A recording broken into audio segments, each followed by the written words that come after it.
Hello guys! Welcome back to my channel, and today, sa video na ito, tatry natin i-recreate yung makeup ng nag-iisang LALISA manobat doon sa music video nila na Kill This Love. Kasi sobra, ayan yung makeup niya dyan as in.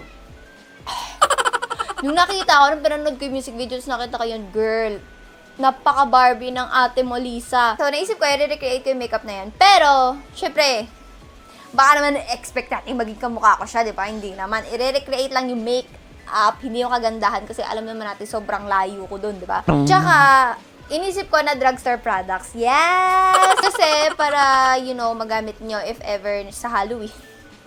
Sa incoming Halloween, di ba? Sa matagal pang Halloween, baka bet nyo kayo may mga party kayo na ganyan-ganyan, K-pop something. At simula dito sa video na to, from here hanggang sa susunod pong mga videos, magsisimula na ako mag-shoutout ng first commentor doon sa ating last video. At ang unang-unang buwan naman ng shoutout natin ay si Kim Francis Japitana. Hindi ko alam kung Japitana ba yun o Hapitana. Pero hello! Thank you so much, Kim Francine, sa pag-abang mo ng videos ko. Simula ngayon, mag-shoutout na ako kasi to give credit sa inyo, mga loukarets ko, na talagang hashtag Notive Squad at saka yung mga nag-aabang talaga ng videos ko. Ayun. To be fair naman, bibigyan ko naman kayo ng schedule ng aking videos at ang schedule ng videos ko ay so Monday, Thursday, Saturday. Abangan nyo lang yung videos ko every 6 PM. If ever na hindi man ako mag-upload ng one day dun sa tatlong yun, basta yun yung schedule ko. Kung hindi ako mag-upload ng Thursday, abangan nyo ng Saturday, tapos abangan nyo ng Monday. Ayun, every 6 PM naman. Anyway, ang dami ko ng sat-sat. So, back to the video. Ayun na nga. So, magsisimula na tayo. Naghilamos na ako ng aking mukha. Nag-toner na ako. At gagamitin natin itong aking bagong-bago. Bumalik na ako dito kasi nagda-dry na sobra yung face ko. Itong Celatec Hydration Moisturizer ko. Ang tagal ko nang ginagamit to, as in before pa ako mag-YouTube 3 years ago. Ginagamit ko na talaga tong Celatec. Tinigil ko lang siya kasi syempre marami na akong na-try. Binato. Marami na akong na-try na mga skincare. Ayun. Tapos, nasanay na rin yung skin ko na puro sunscreen lang yung nilalagay ko. Pero ngayon kasi, ngayong panahon, kung kailan uminit, doon nagbalat talaga, as in. Hanggang ngayon, nagbabalat yung skin ko. Hanggang dito sa leeg ko. So, maliban sa sunscreen, nagmo-moisturizer na rin ako. So, Celatec it is! Yes, ayan. Oh, Yan. Pak! Zoom in muna ako para makita natin ang lahat ng nakaraang sinubukan alisin ng flawless. Ayan, kakatapos ko lang mag-facial, friends. Kaya, ganyan pa yung itsura ng face mga 2 days ago. So, ayan, fresh pa yung mga sugat ko from the facial. Yes. For the primer na sa inyo, kung magpa-primer kayo, okay lang naman. Kung hindi, kung hindi pasok sa budget, that's okay. Pero kung gusto niyo mag-primer, ito talaga i-recommend ko. Careline Lipstick Primer. The best of the best. Ay, lagay sa gitna para mawala ang ating mga pores. Kung matagal kayong magme-makeup, ganun. Pero kung pag picture-picture nyo lang din naman, huwag na kayo mag-primer kasi sayang sa pera, besh. Okay, for the foundation, ito ang aking Fashion 21 SPF 50 Perfect Stick Foundation. Yes, stick foundation ito. Ang shade ko is an almond. Yes, almond daw yun. Hindi daw yun almond. Almond. So, in shade almond. Why? Kasi 185 pesos lang to. Maliban doon sa BLK, ito yung ginagamit kong foundation ngayon kasi daw, ang dali niyang gamitin. Ganyan-ganyan mo lang sa face mo, tapos i-blend mo. Chanel. Gagamitin ko ang aking Miss Bella Sponge. My Soul Love Sponge. Ayan na! So, next ay ating concealer. So, ito yung gagamitin ko ang aking Nichido HD Serum Concealer. So, this is 238 lang, guys. Sobrang mura. I'm in a shade Cashmere. Next ay ang ating kilay. So, hindi naman talaga makikita yung kilay nyo kung magwiwig kayo ng may bangs. Pero, magkikilay pa rin ako. So, ito yung gagamitin ko ang aking BLK favorite, so favorite eyebrow sculpting pencil duo. Ang shade ka ay in taupe. Kaya sobrang love ko tong BLK na to kasi sobrang dali mag-drawing. At saka, ang natural niyan tignan mga besh. Hindi siya yung halatang dinrawing. Di ko alam, hindi na naman ata pantay yung kilay ko, friends. Kailan kaya papantay yung kilay ko? Feeling ko kailangan ko na magpa-thread para... Well, papatubuin ko muna sila, tapos siya ako papatread para pumantay. Kasi naman shape pa ako ng shape. Lakas ng loob. Anyway, wag niyo na pansinin kung hindi man pantay. So, mag-powder na ako ng face at ito ang aking gagamitin yung Fashion 21 ko na loose powder in the shade number 1 kasi sobrang yellow tone. Sa mga loukarets ko dyan na matagal na nanonood sa akin, alam niyo namang gustong-gusto ko to, diba? I mean, dito naman sa makeup na to, bahala na kayo sa base makeup nyo kasi hindi naman yun magmamatter. Kasi ang pinaka-importante dito ay yung kanyang pakak na Barbing wing liner. So, let's go to the eyes. So, for the eyes, ito yung gagamitin natin. Mura lang to. Nakalimutan ko yung price, pero mura lang to. Ito yung BTLA Sculpt Trio. So, meron tayong highlight, shape, at saka contour. So, kukunin ko lang itong shape at saka contour. Ipag-mix ko lang sila. Gamit ang kahit anong fluffy brush na meron kayo, fluffy eyeshadow brush, magka-shadow siya dyan. Para magkaroon lang siya ng definition. I know, hindi ito brush para dito sa pang-blend. Pang-highlighting brush to, pero why not? Why not gamitin natin? Actually, dun sa picture, wala naman ako makitang eyeshadow niya talaga. Parang ginawa ko lang to para mabuhay lang ng slight yung eyes. Okay, mamaya ako nagagawin yung wing liner. Tatapusin ko muna yung whole face para nakafocus na lang tayo sa eyeliner mamaya.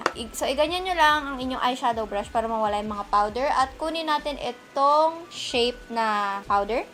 Itong gagamitin ko pang contour ng aking ilong. Pasaway yung ko na yan mark ko na yan Ayaw mawala Kanina ko pa tinatakpan ng concealer at saka ng foundation. Diyos ko, ayaw matanggal.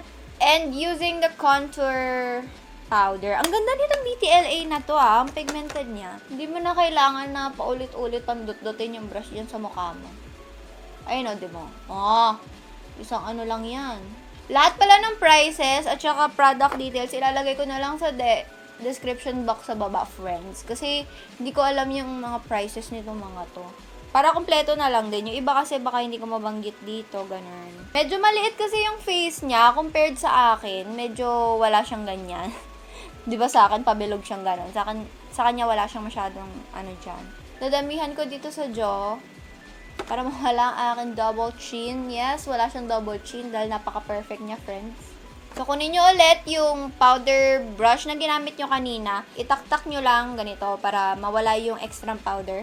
At ipang blend.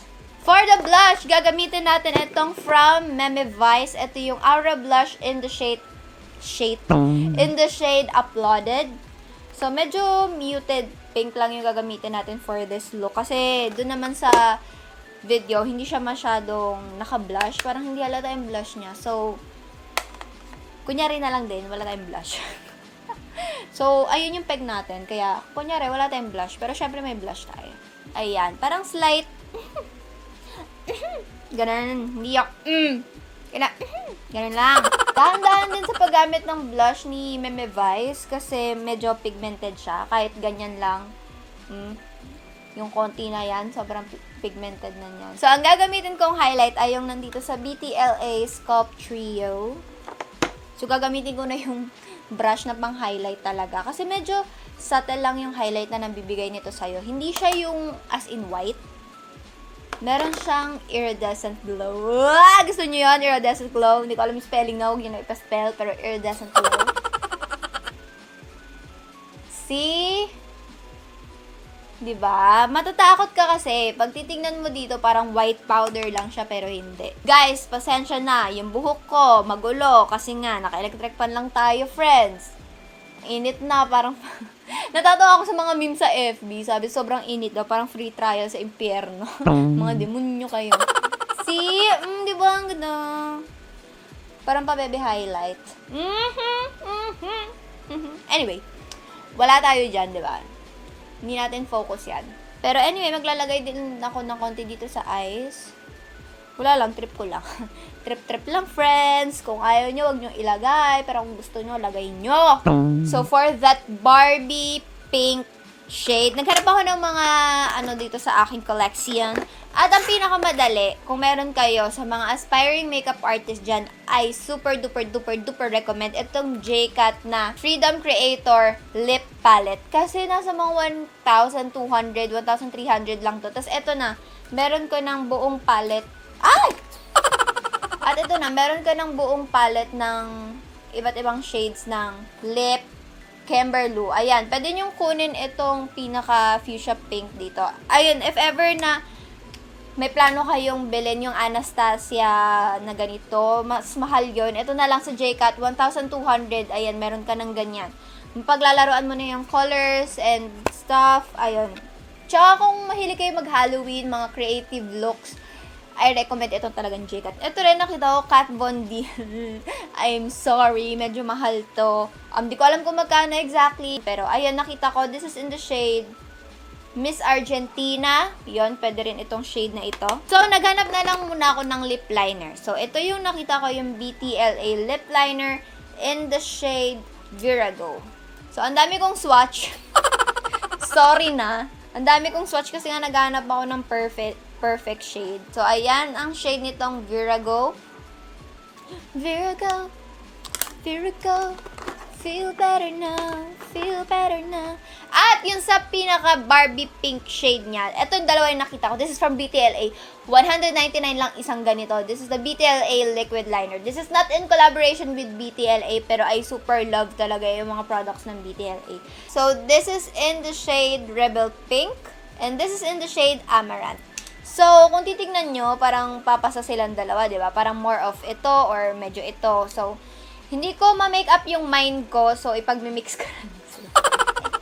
At bago ko gawin yon, kung i-zoom in nyo yung mata niya, meron pa rin siyang slight na wing liner. Black na wing liner. So, ayun yung gagawin natin ngayon. Pero, konti-konti lang. At saka yung Korean wing liner na nandito sa baba. Slight yung wing. Yun yung ayun yung gagawin ko gamit itong aking Careline na sobrang gamit na gamit. Better than basic graphing liner. Super love ko to, guys. Congratulate me naman kasi nahanap ko na siya.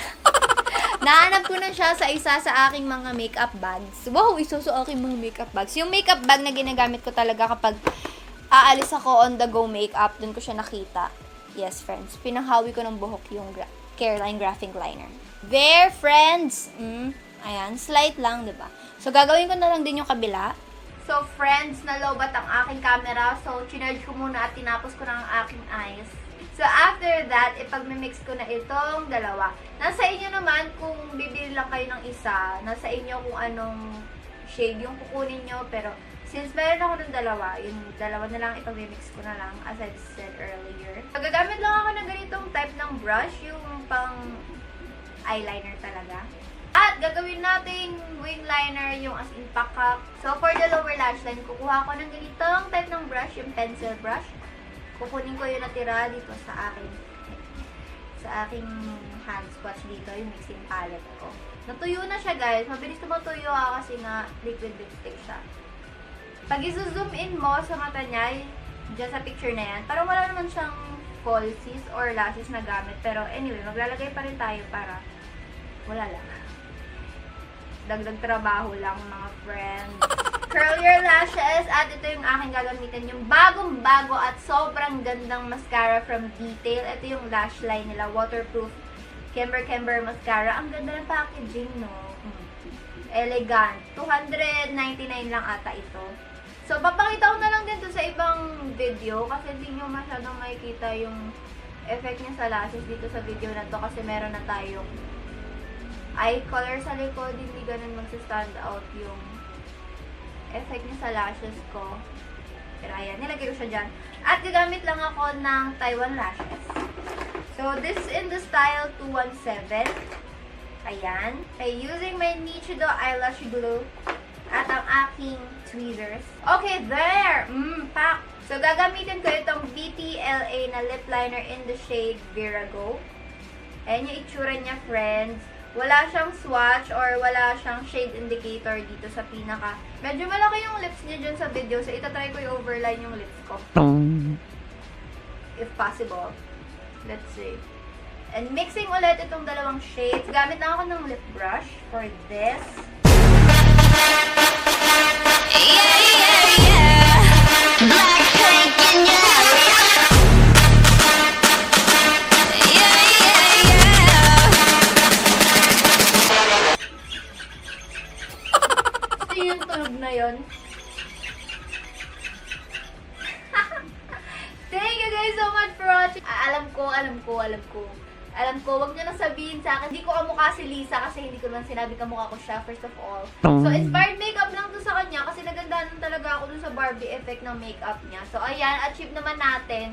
Medyo in-overline ko yung lips ko ngayon. Pili ko di bagay sa akin, no? Parang mas okay sa akin yung natural lips.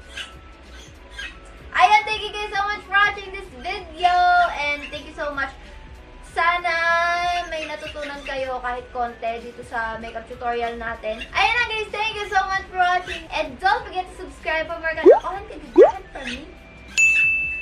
Gusto nyo yun? Bet na bet. Ayun, thank you guys so much for watching this video. Don't forget lahat ng ginamit kong makeup, lahat ng details sa lahat ng products, at kung saan nyo mabibili to, ilalagay ko sa comment section. Ilalagay ko sa description box below. Thank you guys so much for watching this video. And I will see you on my next one. Bye!